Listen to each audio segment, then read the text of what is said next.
Saat ini mengantisipasi lonjakan jumlah pasien COVID-19 pasca Lebaran, pemerintah tengah memaksimalkan tempat isolasi di Wisma Atlet Kemayoran, Jakarta Pusat.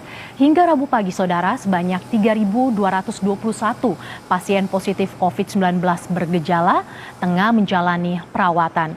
Dari total jumlah itu ada penambahan 252 orang dibanding hari sebelumnya.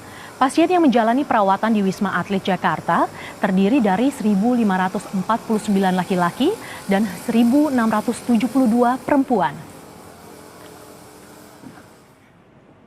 Saat ini, Pemprov DKI Jakarta telah menambah jumlah lokasi isolasi mandiri pasien COVID-19. Setidaknya ada 3 tempat yang akan dijadikan ruang isolasi mandiri bagi pasien COVID-19. 3 diantaranya adalah Jakarta Islamic Center, Geraha Wisata Taman Mini Indonesia Indah, dan Geraha Wisata Ragunan. Seluruh tempat isolasi di DKI Jakarta ini bisa menampung hingga 9.084 orang. Saudara, kita sudah terhubung dengan Alexander Ginting, Kabid Penanganan Kesehatan Satgas COVID-19. Selamat sore, Pak Alex. Selamat sore, salam sehat. Ya, salam sehat, Pak Alex. Pak Alex, pembiayaan hotel isolasi pasien COVID-19 dihentikan. Mengapa ini terjadi? Jadi perlu diluruskan bahwa penghentian itu bukan berarti pemutusan hubungan. Jadi penghentian itu lebih ke dalam soal tersedianya anggaran yang dalam hal ini didukung oleh pemerintah pusat melalui Kementerian Keuangan yang harus memang kita ajukan ulang lagi. Jadi anggaran yang sudah habis tentu perlu ada waktu untuk bisa mengajukannya ulang. Jadi dalam hal ini sebagaimana yang disampaikan oleh Deputi Bidang Penanganan Darurat BNPB, Bapak Dodi Ruswandi, bahwa terputusnya anggaran ini mengakibatkan untuk sampai tanggal 15 Juni itu nanti masih ditanggung dan dikelola, dan transisi ini tentu akan ada penyelesaian supaya nanti pasien yang ada di isolasi mandiri yang ada di hotel, termasuk juga tenaga kesehatan yang juga ada di hotel, ini masih dikelola dengan baik. Karena kedua ini cukup penting dalam penanggulangan COVID-19. Jadi pasien isolasi mandiri adalah outcome dari hasil tracing, testing yang dilaksanakan di tingkat PPKM skala mikro. Dan kebetulan mungkin rumah yang disiapkan di tingkat RT dan RW tidak memadai, maka harus masuk ke isolasi mandiri yang disiapkan hotelnya oleh BNPB. Termasuk juga nakes. Nakes juga adalah close contact. Mereka adalah perawat dokter yang bekerja di rumah sakit rujukan COVID. Jadi mereka tidak diperkenankan pulang ke rumah masing-masing. Karena kalau pulang ke rumah masing-masing tentu nanti mereka sebagai kontak erat akan menularkan mereka yang ada di rumah masing-masing. Sehingga pemerintah mengambil kebijakan untuk menyiapkan tempat domisili ataupun hotel bagi nakes. Dan untuk itu ada 16 hotel untuk tenaga kesehatan, 15 hotel untuk isolasi mandiri pasien gejala ringan tanpa komorbid. Dan ini selama ini sudah dikerjakan oleh Satgas bersama-sama dengan Pemda DKI. Tapi untuk sementara waktu, sambil melakukan pelaporan kepada Dirjen Anggaran Kementerian Keuangan, tentu ini harus diambil alih oleh Pemda DKI. Karena mereka tidak boleh terlantar. Nakes tidak boleh sama sekali terlantar. Harus tetap ada tempat bagi mereka untuk bisa istirahat. Demikian juga pasien isolasi mandiri yang gejala yang ringan dan kemudian tidak punya komorbid.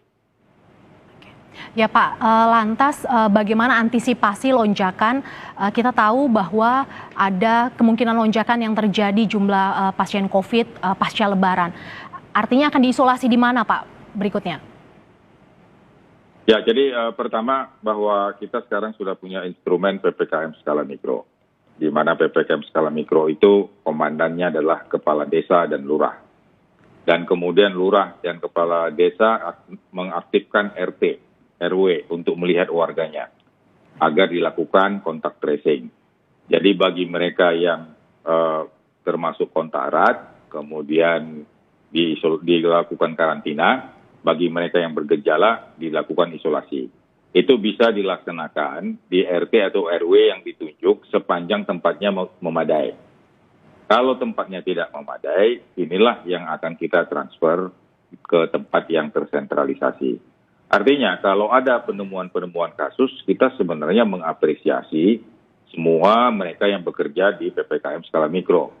Kita memang sudah memprediksi bahwa setelah libur panjang pasti ada kenaikan kasus. Dan kita berharap PPKM skala mikro ini bekerja aktif, khususnya kontak tracing. Dengan aktifnya kontak tracing pasti ada temuan.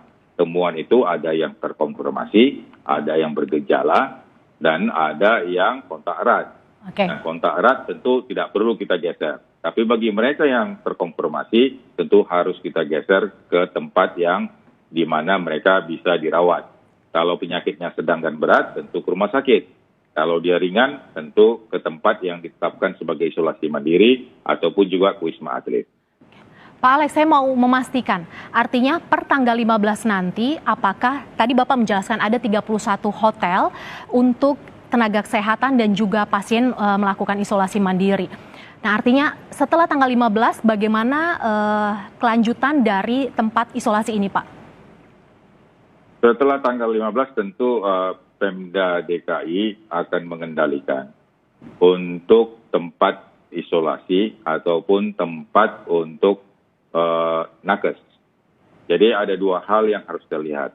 Jadi Pemda DKI akan mengambil alih untuk mengendalikan agar dokter dan perawat itu di satu tempat, tidak jauh dari rumah sakit di mana dia melayani. Yang kedua, pasien yang isolasi mandiri dengan gejala ringan tentu mulai saat ini akan dilakukan transfer secara bertahap kepada tempat yang akan ditetapkan oleh Pemda DKI.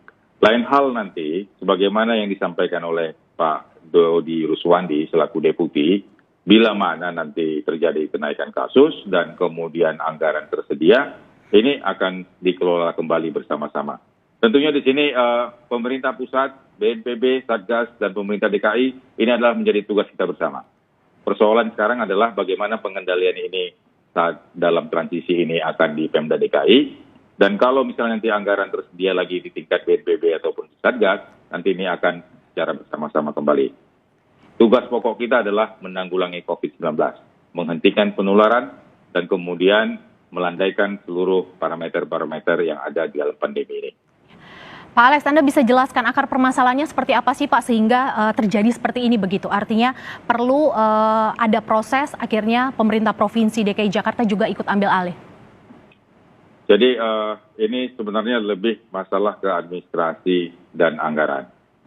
Jadi artinya kendati pun memang selama ini sudah ada 31 hotel yang dibiayai oleh BNPB, dan kemudian 16 untuk tenaga kesehatan, 15 untuk isolasi mandiri, tentu ini juga harus bisa dipertanggungjawabkan. Karena semuanya ini adalah anggaran negara. Dan kemudian selanjutnya kita ketahui bahwa 3 minggu setelah Lebaran, terjadi juga kenaikan kasus. Dan dalam kenaikan kasus ini tentu ada beberapa hal yang harus terlihat. Kalau dia pasien ringan dan tempat tidak memadai, tentu pemerintah juga harus bisa menyiapkan tempat isolasi mandiri. Karena gunanya ini adalah untuk memutuskan rantai penularan. Karena mereka yang pasien isolasi mandiri berkeliaran, ini tentu akan mengganggu tentang penularan yang harusnya kita hentikan, tapi akan melebar secara masif. Tentu dalam hal ini nanti, BNPB dan Pemda DKI tentu harus berkomunikasi. Dan sepanjang nanti dengan Kementerian Keuangan ini akan persoalannya menjadi lebih jelas, tentu BNPB akan memfasilitasi. Karena semua ini adalah menjadi tugas kita bersama. Termasuk juga dengan Pemda DKI harus bisa juga menyampaikan berapa jumlah yang akan diprediksi, termasuk tempat, termasuk orang dalam berapa minggu ke depan. Terima kasih Kabid Penanganan Kesehatan Satgas COVID-19 Alexander Ginting atas waktunya untuk Kompas TV. Terima kasih Pak.